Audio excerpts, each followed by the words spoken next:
Hey everybody, this is Bellows Blades here with another review of a budget EDC knife. Once again, this is actually a brand that I've done several other knife reviews on in this budget category. And by budget, I typically mean right around that $20 mark in this particular case, or the knives that I've gotten from this brand have all been right around that $20 mark.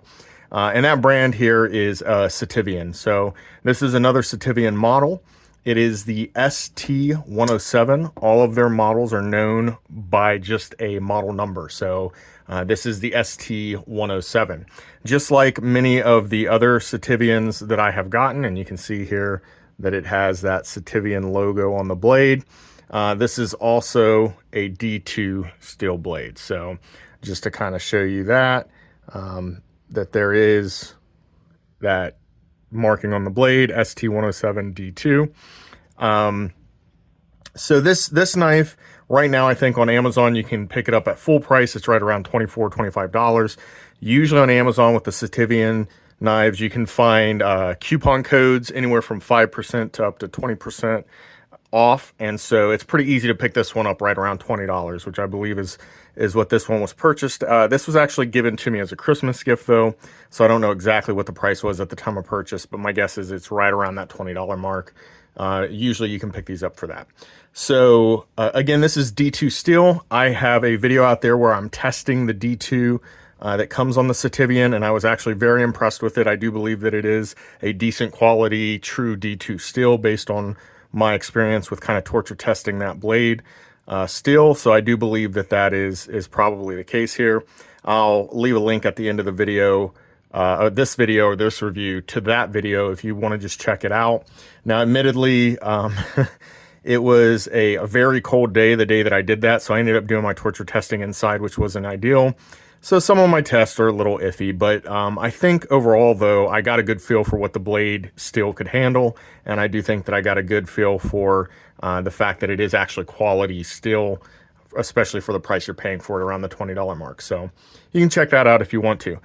So this blade, just to give you some of the specifications on this knife, this blade, again, it's D2. It comes in at just a little over 3.5 inches at 3.66 inches. The handle has G10 scales, and the handle itself is 4.92 inches, so just a little under 5 inches, making the overall length of the knife just a little over 8.5 at 8.58 inches. So I have not personally measured that, but just real quick, let me grab my ruler here, and we'll just give it a look to make sure that that looks about right. So basically, let's see. Yeah, I'm coming in closer to the, yeah, real close there to the 8.5, which 8.58, that sounds about right with the overall length. You're looking at, I guess if you measure, which we'll talk about here a little bit, there's a little bit of a spike here on the end. If you measure from the end of the spike, then you're pretty close to the 5 inches on the handle. And then, of course, the blade, you're looking at, yeah, about 3 3/4, which makes sense with the 3.66. So I don't have any reason really to doubt any of those measurements. They seem about right to me. To give you an idea of the overall length compared to other knives, kind of my two favorite comparisons, because they're knives people typically know, is going to be the Paramilitary 2 and the Benchmade Griptilian. You put those together, and you can see it's actually right there with either of those knives. You're looking at about the same size in both the handle and the blade on those knives. So very comparable to those very well-known everyday carry knives. So if you're comfortable carrying a knife the size of the Paramilitary 2 or the Griptilian, then this knife ought to feel just about the same in your hand as far as the length and size of the handle and the blade. This is a liner lock. The one thing in my torture testing that did give on that knife was the liner lock. Of course, I was extremely abusive to it. I was batoning the blade, which it actually held up just fine when I was batoning on the end. But when I started batoning right here at the joint and smacking it right there at the joint, the liner lock did start to have some give to it, which then when I went to doing spine wax, every second whack or so, the blade would just close. So that liner lock did fail. I think that's pretty typical of liner locks in general. I don't think that's specific to Sitivien. I will say this liner lock seems a little bit different to me in the way that it's set up, and I don't know that I like it. It does not give me a sense of security at all. You can look at this thing and you can see right there, it doesn't even look like it's engaged, right? Like it looks like the liner lock is off to the side. Now I can't close it. It is engaged. So what it's doing is there's like a little notch out in that liner lock that somehow is engaging, but looks like just barely engaging with the knife. Now, the reason I'll say that I don't like this is because if you flick it out, you know, normally it locks up good and tight. But if for some reason you don't get a good flick out, I'll just open it with my hand and you do that. Look at this. I don't know. Yeah, there, you can see, and it just gave. So if I just open it with my hand and lock it into place, I've got all this wobble and it's not truly locked. I can just close it again. You can see that's not locking into place at all. I should not be able to do that. So from a safety perspective, that concerns me. Now, the weird thing is if I flick it out, it locks up tight into place.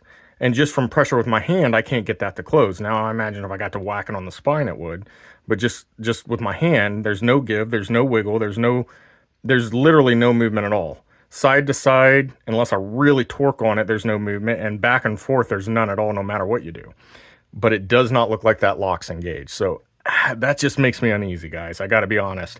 Out of all my Sitiviens I've got so far, this is the one that I'll say least impressed with, just because of that liner lock. I don't have any of my other knives like this that if I were to open it by hand, it would do this, where it will not lock up if you just open it by hand.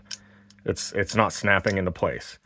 I don't understand that. I don't know how they designed that liner lock, but for whatever reason, I haven't taken it apart yet. I just got this thing, so I haven't really used it and I haven't taken it apart. But if you flick it open, that's not a problem. It locks up tight. So I don't really understand that, but I do know that my brother-in-law was there when I opened it, and the first time he flicked it open, he must not have got a very good flick on it. And what it did was it did that, and it was doing this, which really kind of freaked me out. I'm like, uh-oh, I got a broken knife. And then, of course, every time I flicked it out, I couldn't get it to do that.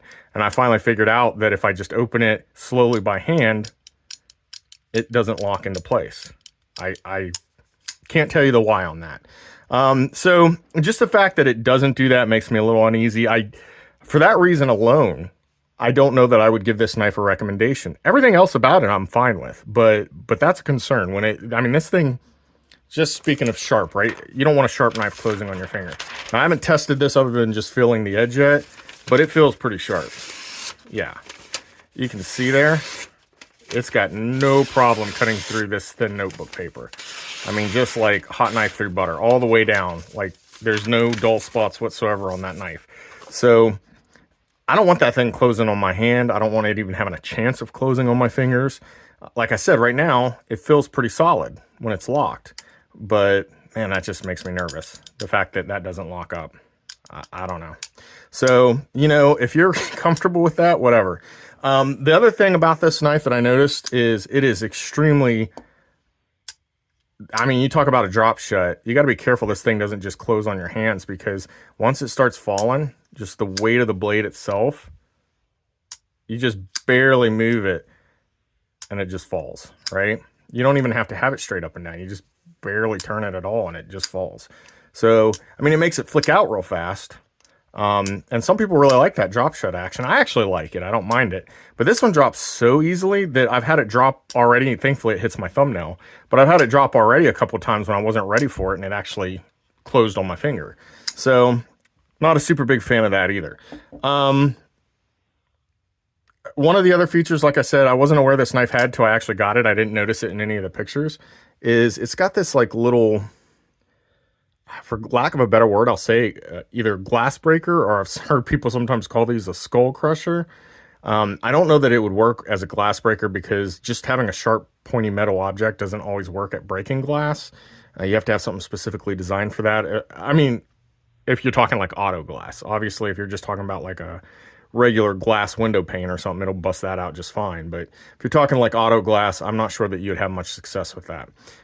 You could use it, obviously, in a defensive situation where you want to maybe use less than lethal force. You know, smacking that into something, that's going to hurt. I guess that's why that's there. I don't really know. I would just as soon it not be there.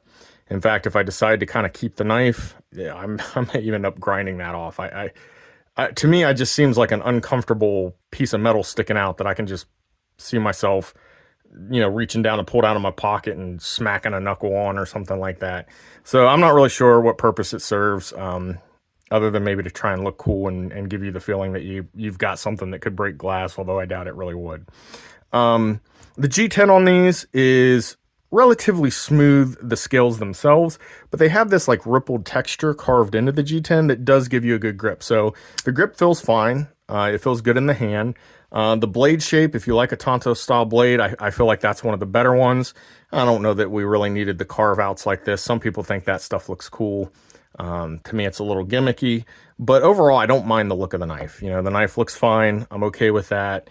For me, it really just comes down to that locking mechanism. The fact that if you don't get that flipped out good and you do that, this is what you end up with. I don't like that. So again, guys, in there, you can just see, I just kind of closed it on my finger there too. It just closes so fast and so easy that it's just real easy to catch your finger on that thing, because I'm used to having to kind of push my knife close with my other finger. And so I'm getting ready to do that and the thing will just close on its own. And sometimes it'll catch my thumb. So I know that kind of sounds like a very negative review. Overall, I'm still real happy with the brand Sitivien. I think that they make good quality knives for the price point. This thing feels, well put together. It does have a deep carry pocket clip. It doesn't have the recessed screw heads, which are always a nice touch. It doesn't have the recessed clip itself. It doesn't sit down into the liner, into the handle scale. Those are nice touches that it could use and it doesn't have. But to me, that's not the end of the world. It still goes in and out of the pocket well. Obviously has very smooth action on that ball bearing pivot that it's got. Sitivien, all of them that I have had very smooth action. Everything about this knife is fine for me except for the lockup. And again, I think that's a little gimmicky having this on the end. Would I recommend it? Again, like I said, strictly for the lockup, the weird liner lock they have that looks like it's not engaged at all, even when it is. And the fact that sometimes if you don't get a good flick on it, it doesn't engage. I don't like that either. So I would say no. I think there's other brand or other models from Sitivien that I would absolutely recommend, especially at the $20 price point. Unless you just really like the design of this knife, which maybe you do. In which case I would say, go ahead and pick one up. It's $20.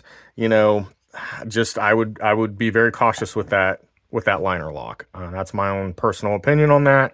I think when it comes to the safety of your hand and fingers, I'd rather have a little bit more robust lockup. Other than that, though, like I said, I trust the steel's good. I like the overall design for the most part. It is a little gimmicky, this particular one. You got a lot of stuff going on here with the Tonto style blade, the cutouts in the blade. You've got the skull crusher or whatever you want to call it here on the end. You've got the carve outs in the G10. It's a very busy knife. So if you don't like busy knives and busy designs, then this isn't for you. Some people think that stuff's really cool. So they might really like it. At the time that I put this on my Christmas list, I did it because it is different from what I would normally get, and also because at the time it was $20. So I figured that wouldn't break anybody's bank. $20 is a pretty cheap purchase for a knife. So I don't know, guys. What do you think? Sound off in the comments. Let me know. Would you carry a knife like that? Even with the liner lock being the way it is, or do you like the design? Do you think that's a cool design? Just curious what other people think of the knife. Like I said, for my personal recommendation, I would probably steer clear of this one and maybe pick up some of the other Sitivien designs that I've either shown you, or maybe some of the other ones that you see out there that just appeal to you. This hasn't changed my opinion of the brand overall. I've bought, I think, at this point I have 4 or 5 of these knives, and this is the only one that's ever given me any concern at all, in the least. So I still say that from my experience with it, I recommend it. But you guys let me know what you think.